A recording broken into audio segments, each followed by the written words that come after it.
Do you need encouragement to turn tragedies into your own triumphant life story?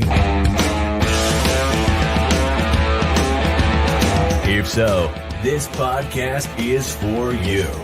Listen to powerful guests who have persevered through challenges so you can gain strength to build your championship life.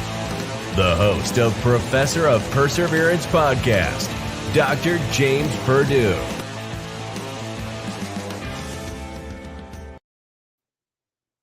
Hey, come on in. It's time to get some fire me up. Let's get some information. You're going through something, and we all are, and we will get over it, and we will get through it again and get kicked in the teeth again, and then we're still going to move forward and have a real good life. Hey, today, our guest is going to talk about her. Let's put her book up here right now.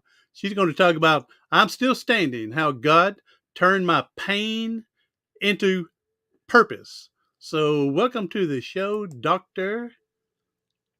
You're covered up over here. Let me get this book over here, Doctor. There you go, Phillis Dewitt.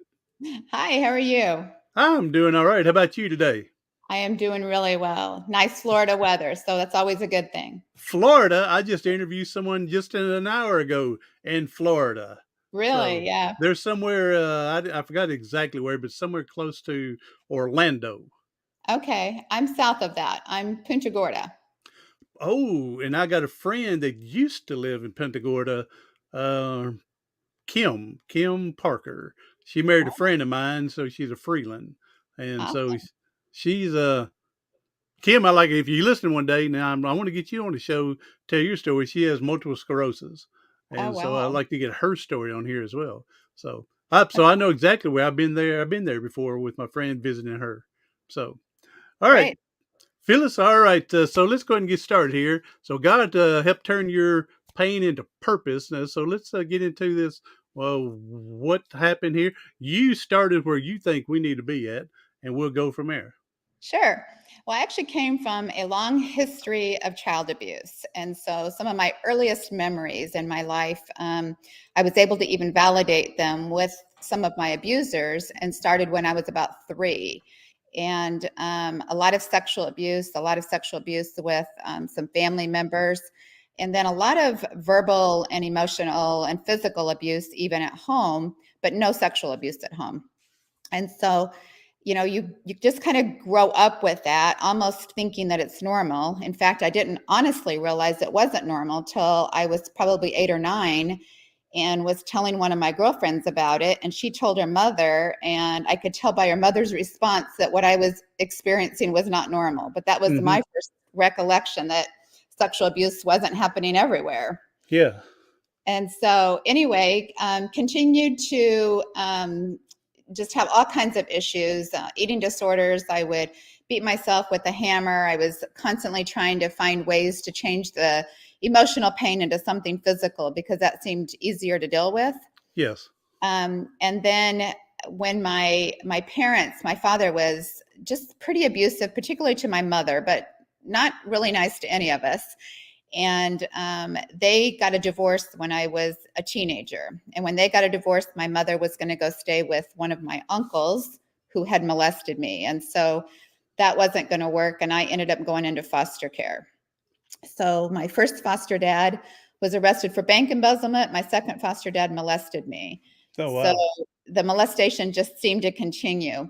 The hard part for me was even when I told somebody, so I'm probably 15 or 16, and I told my youth pastor, and my youth pastor at first absolutely didn't believe me. He had me call my foster dad on the phone. And after a conversation that he overheard on the phone, he just felt horrified that he hadn't believed me and said, I want to get you some help. So he took me into the senior pastor's office, and the senior pastor's way to deal with it was to ask me to leave the church. And so here I was, a teenager. That's great. That's great help. Yeah. I want to do what's best for you. Can you just move on? And so we don't have to get into that. Is pathetic. Okay. I'm sorry. Go ahead. That's okay. That's my 2 cents worth. With inflation, that means it's worth a nickel, even though it's truly 2 cents worth. I understand. And at the time, I felt pretty traumatized because my safe place was church. And so I ultimately became an emancipated minor at the age of 16. So I had my own apartment, had my own job, and was still struggling with, trying to figure life out. It's just seeing all this abandonment, all these issues. So I had a lot of very unhealthy coping skills and ended up hospitalized a couple times. And no one seemed to know what the problem was. I would tell them my history, but at that time, there wasn't as much, I don't know if I want to say credence or help for those that had been sexually abused at that time. And so ultimately, I got married, and my husband and I did really well. And then I had my first child, and all of a sudden, I was petrified that someone was going to abuse her. It was a girl. Yeah. And so it just triggered everything. I was super protective of her, super protective of my kids, worried that they were going to be abused, and found myself just kind of triggering back down some of those issues I thought I had kind of dealt with and left behind. And several more hospitalizations, more eating disorder, more self-destructive behavior. And finally got a therapist that was actually very, very good. And he really helped walk me through a lot of this stuff. And then ultimately, my husband and I started doing foster care. And over the next 30 years, actually fostered over 100 kids, took permanent legal custody of 10 of those, and continued to work in several different areas that in the community that would help marginalized kids and help abused women, and found that that was really very healthy for me and really helped me to start seeing some purpose of some things, and was able to start putting things into a better perspective. And ultimately, at one point, we had 9 children living in our home. There you And go. 6 of those were foster children and 3 biological.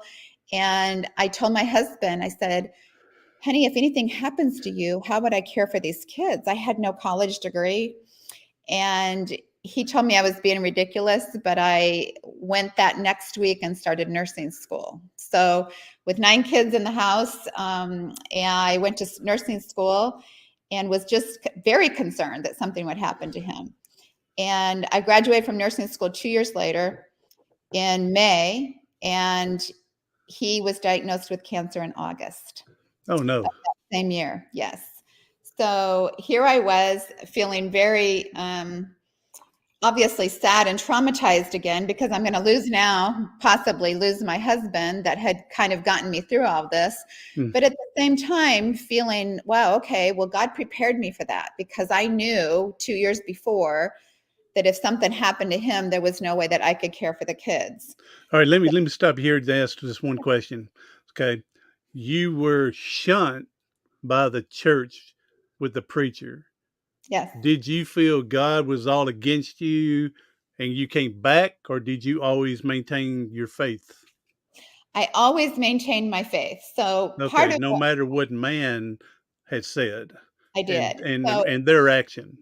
Yeah. Yes. So Okay. what I did do, and what I left out of the story there that maybe I should include here that might be helpful, is I did try to commit suicide shortly after the church kicked me out. And I was actually found by a Mormon police officer. And that Mormon police officer he had been in our home a few times trying to resolve some altercations between my mother and father. So he knew what was going on in my home life. And so he actually said, if I got probably 16 traffic charges for driving on the wrong side of the road, driving while intoxicated. I'm 16 years old, illegal lane usage. But he said if I would see the elders of his church, they would drop all the charges. And I had no idea the elders of his church were going to be these 2 21-year-old young Mormon missionaries. Oh, wow.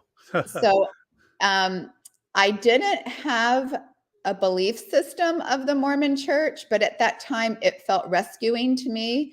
So I actually joined the Mormon church right away. I'm 16, joined the Mormon church. I moved to Utah. While I'm in Utah, my father commits suicide. My biological father commits suicide.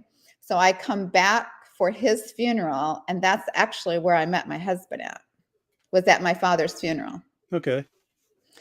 So I ended up leaving the Mormon church several years later, but I never once got angry with God. I always felt God's presence and always felt almost a peace, even though I knew that people were imperfect and people were sinful. And that didn't disregard people in a church. If you look at Oh, even yes. the Oh, pastor, yes. they are imperfect, sinful men. And if we try to memorialize them in any other way, we're going to be in trouble. And Well, so, and I had a preacher one time, and he openly said, look on to Jesus because he's the perfect one. Because if you put your looks and your faith all into man, they will disappoint you somewhere. absolutely. And and I'm sorry to say this, and it's not that I'm backlashing, throwing at him, but I attempted suicide years ago, so I can understand. See, what I don't like to hear is when people go, "Oh, get over what you're going through. Oh, everything get better." If you've never been through the suicide attempt and severity of it, no one understands. I don't care who it is.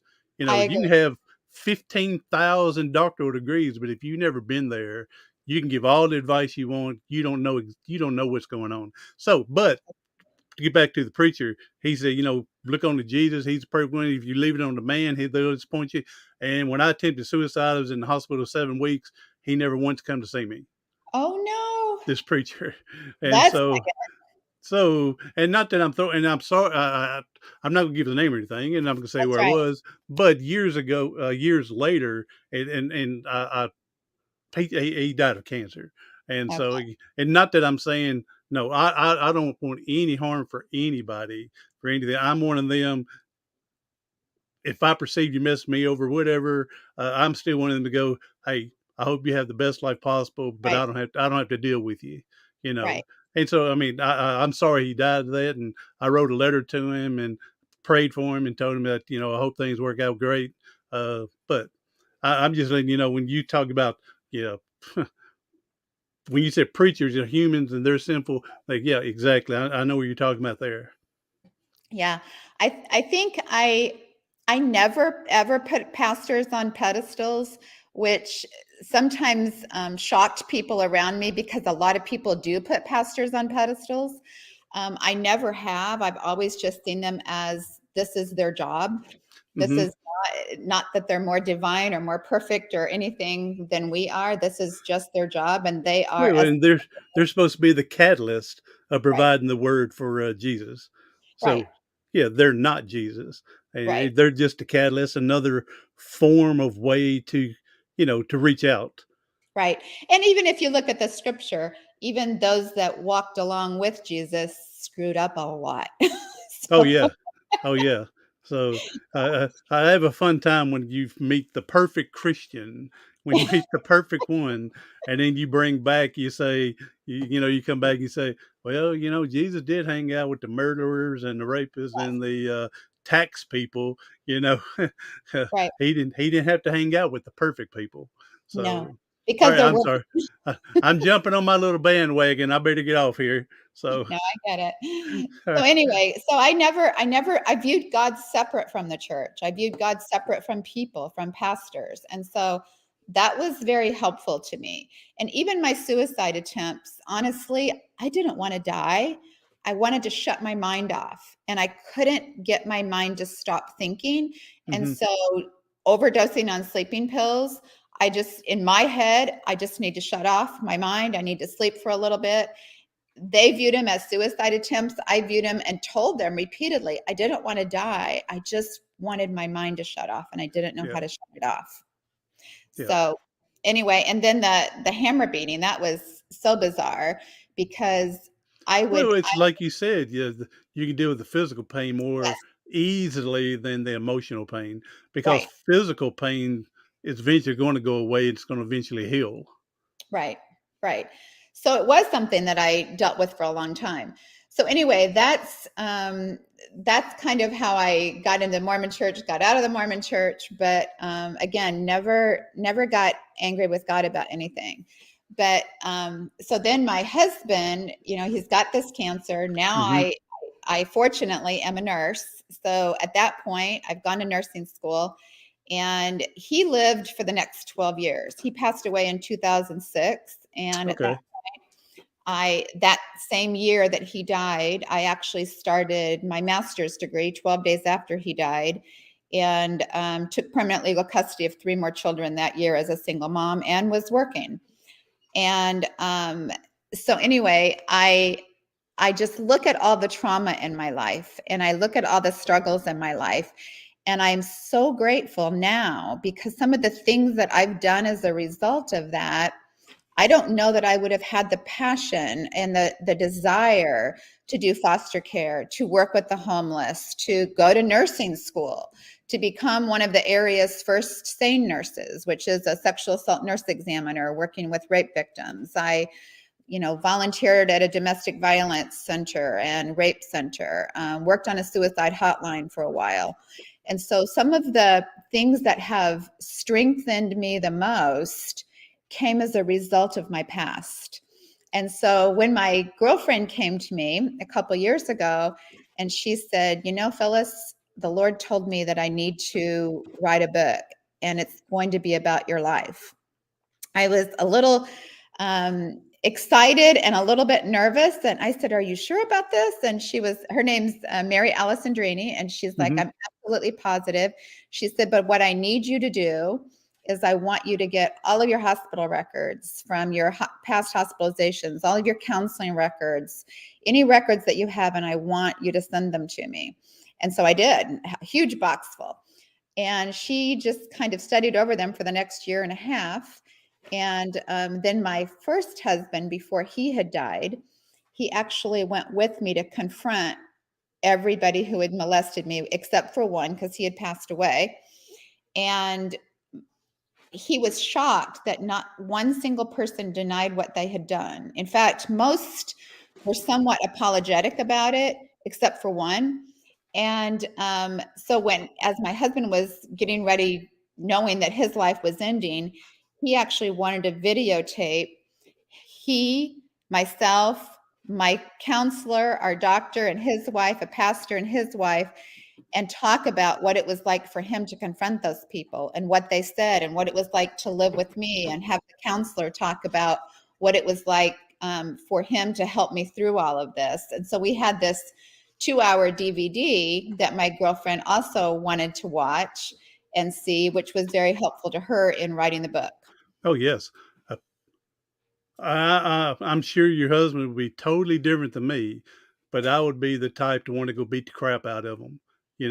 Especially the one that's denying and I didn't do it's her fault that it all happened or whatever. I don't know what was said, but I'm saying I would have been, yeah, you would have seen blood coming out my ears and everything because my blood pressure been so, yeah. So hopefully he was better than me He on was. that area because I would have been angry. We actually talked about it with the counselor before we went to do it. Yeah, And I would. Yeah, yeah. one of the things that I had said is, first of all, my goal was to be able to figure out, A, were my memories accurate, and B, could someone tell me how old I was? Because I thought I was about 3 when it started, but I had no proof of that. I just have my memories. And so the first person we confronted was able to tell me. He said, Phyllis, you were 3 when I started molesting you. I mean, he was super apologetic about it, super kind about it, said he was married now, said he had a 3-year-old daughter of his own, said he needed to talk to his wife about what he had done to me. But the only thing I didn't remember accurately is, in my head, I thought he was an adult, and he was able to tell me that he was actually 16 when he started molesting me, and I was 3. And so I had his age off in my head, but I had my age pretty accurate. Yeah. So anyway, I'm so we telling were you that, able. and when you go into that, I mean, are you? I guess you're hoping they would be honest, but are you Yes, really prepared that they would be honest, or prepared they would deny it? I mean, because I would say we, either way, you're going to be disappointed. we walked in every single time, honestly thinking that we had an 80% chance they would deny it. Not one single person denied it. Not one. They all admitted everything that was done. They all validated my memories of what was done. They all seemed sorry except for one. And that one was just kind of like, well, yeah, I did it to several people and they don't seem bothered by it. What is your issue? Wow. And so that was the only one. We were shocked because we honestly had been prepared by our therapist that probably at least 80% would deny it. And Yeah. not one single person denied it. And so that almost felt like a God thing to me, that the Lord was really had me on a path that Mm-hmm. he wanted me to confront them, and he wanted me to be able to do it in a way that I wasn't, and I really wasn't angry at that point, because I think at that point I had learned enough about wounded people wound people. And so I really believed that most likely they all had their own abuse story and their own past that had Mm-hmm. caused them to be abusers. And so I honestly tried to look at them in that way and think, something hurt you drastically for you to turn around and do this to somebody else. And Yep. you've got Yep. so much pain in your life. And at least I felt like I was healing from mine, and I'm not sure they were able to heal from theirs. Yes. Yeah. That's an amazing trip. I can understand. I can see. I understand how that could be healing for you, but I don't know if I would be man enough to want to go do that. You know what I'm saying? I do. I And can I see how powerful it would be for you to try to understand and put you in a different mindset, like you said, and everything. But it's I don't know if I don't know if I'd be brave enough to want to go do it and to relive it. One thing, right. and then your therapist would say the potential of them denying, then you're getting frustrated because I Right. know this is true, and I don't need any more. I don't know. I don't know if I'd been to be as good as you. Well, and that's where I honestly think it was for me a God thing, because Mm-hmm. I think if these people had denied it, it would have had a whole different outcome for me. Yeah. Therefore, I think God had prepared them and prepared me. Yes. And I think he knew this was going to be obviously he knew this was going to be the outcome. Therefore, there's no other explanation for the fact that every single person admitted to what they did. That's just unheard of. It's absolutely Yeah. unheard of. They did it in front of my husband. So that's a miracle in itself that It is. doing it one on one is one thing, but in front of a husband or even in front of someone else, especially if that other person would have been a police officer, would have been a whole lot different. But Right. God definitely had to intervene to put everybody on the same page to Absolutely. be helped. And I would think even the one that was denying it so much, it's got to have been helpful for them to get a little bit off their chest of Right. some guilt. Right. I would think there would be some sort of healing for them as well.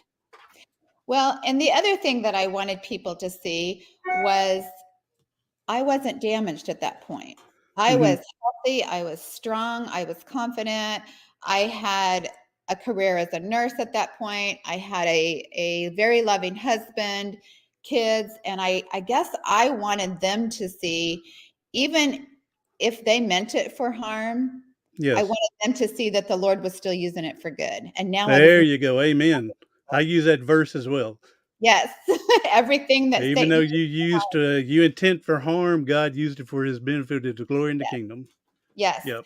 And then I also try to tell people, so for me, when I'm talking to especially other people that this has happened to, I try to explain to them that it's so healing to talk about what happened, because the only power that Satan holds over you is the secret, and that secret leads to guilt and shame.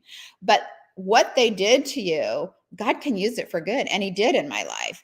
And so the only power that Satan could hold over me in some way is if I felt like I needed to keep it a secret for fear that someone would tell. If I'm sharing it, Satan has no power over it anymore. Amen, sister. And then Yeah, again, it's to me opening it up when you're sharing to other people.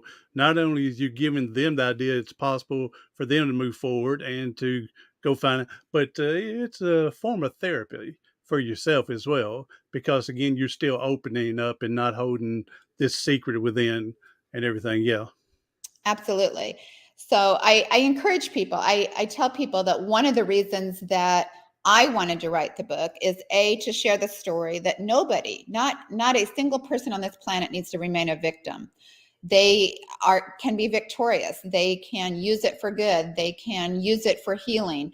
And then number two, I want people to understand that their story, put a voice to their story.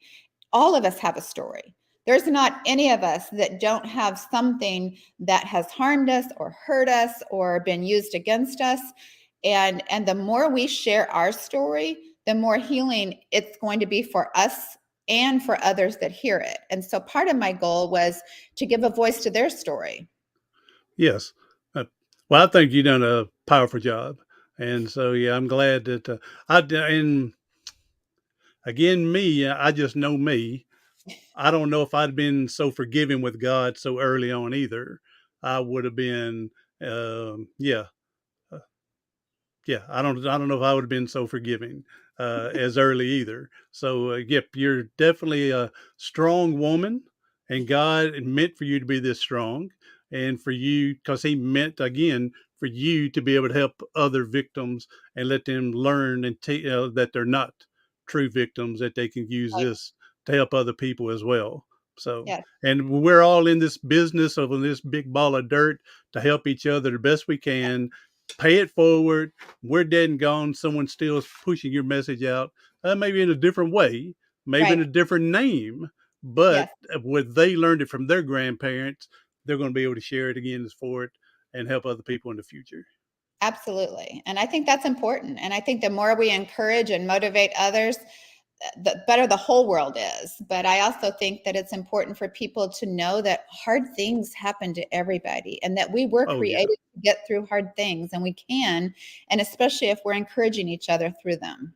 Yeah. I'm a firm believer that sometimes, maybe not every time, but sometimes when we go through real bad issue, it's God teaching us to realize how strong we really are. Yes. And we can be strong and still lean on other people for Yes. help. So, In fact, I think it's an act of strength to ask other people for help. amen. I used to be, when I was growing up, uh, we as guys and men were taught, don't cry, don't do this. Nope. If you, it's a strength to ask for help. Yes, it Where is. we thought it was a weakness if we couldn't do it, we couldn't do it by ourselves. If we have to ask for help, no, no. Knowing your strength and weaknesses and makes you only better. And Right. asking for help. I don't care if it's building a house, fixing your car. If if you can't fix your car and you're afraid to ask someone to help, then your car is not going to get fixed. All Right. right. Same thing with our bodies and our minds and us. If we don't know how to fix it, we need to go find help, whether it's a Absolutely. regular doctor, psychologist, psychiatrist, somebody, preacher, minister, life coach, regular coach, whoever else. Right. If you can't fix, you better be asking for help. And again, it's a strength, not a weakness. It is. And and I am amazed to watch in my own life how God continues to use it. My husband and I got remarried in 2010. When he found out I had 13 children, he immediately said, I cannot date a woman with 13 children, but he kept coming back and we got married. So There you go. He anyway, finally says, "Yes, I got a football team." All something like right. that. Yeah. So I met a woman. I was going to college. It was a 2-year community college, and met a woman after I had my injury, and was talking about wanting to drive again. And I said, but I didn't have the money to pay for hand controls. They're like Sure. $500 at that time. But this woman I met in college, I was talking to her. She was a foster parent, her and her husband, and at that time had 18, and all of them were special need kids. Oh my word. 18. Over the years, she's had over 30 something. She said, but when I met her, she still had 18 at that time. And again, they're all special need kids. And she was talking to me, and I was talking about the driving, want to get back to driving. And she come to class one day and handed me $500 in cash to go buy my first hand controls. How So sweet. That's beautiful, awesome. beautiful people out there in the world. It's a sad thing. I used to teach for a while, and we would say there's 8 to 12% of the kids you have to give 85% of the attention to, where Right. the others are not getting that attention. Okay, same thing. Into people talking about the world going to hell in a handbasket and everything. No, sad thing is there's more people on the earth, but it's still that 10% that's getting 90% of the attention. Right. You No, I know, agree with that. Yep. so, all right, Well, Dr. Phillis, I appreciate everything. And if you want to go ahead, give us your website, say any social media, how to get your book, how to get a hold of you, go ahead and put it out there. sure. You can get a hold of me through my own email at hugemcrew@hotmail.com, HUGEMCREW@hotmail.com. And you can get our book on Amazon. You can get it on Barnes and Noble. You just go and type in I'm Still Standing, How God Turned My Pain into Purpose, Dr. Phillis Dewitt and Mary Alice Andrini. And it's, like I said, it's on pretty much any place that carries the books online. It's on there. So that's an opportunity to get it. And I'll put those links in the show note to make it easier for people to click and find. But for the ones that are listening, go to Barnes and Nobles or Amazon. And again, how God changed her pain into purpose, still surviving. So, Yep. still standing.